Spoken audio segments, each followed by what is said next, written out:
So, nag-aayos ako ngayon kasi pupunta kaming SM ako.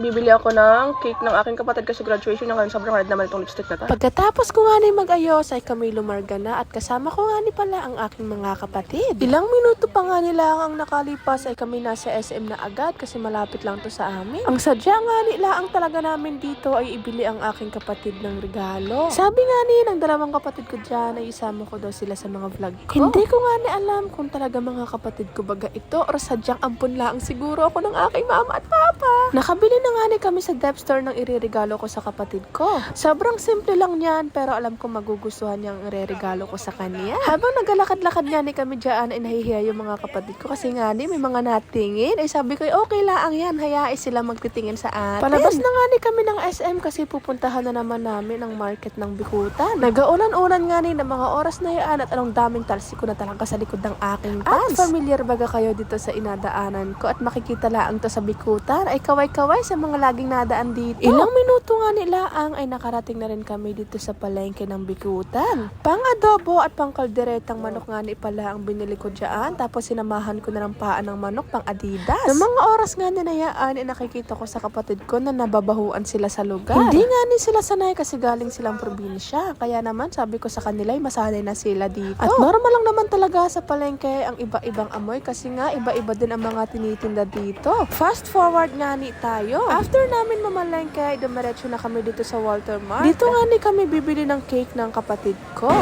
Po, kailangan napibuti na. Kalau ito. Kalasa ka na ang chocolate ka na yung ngayon. Ako.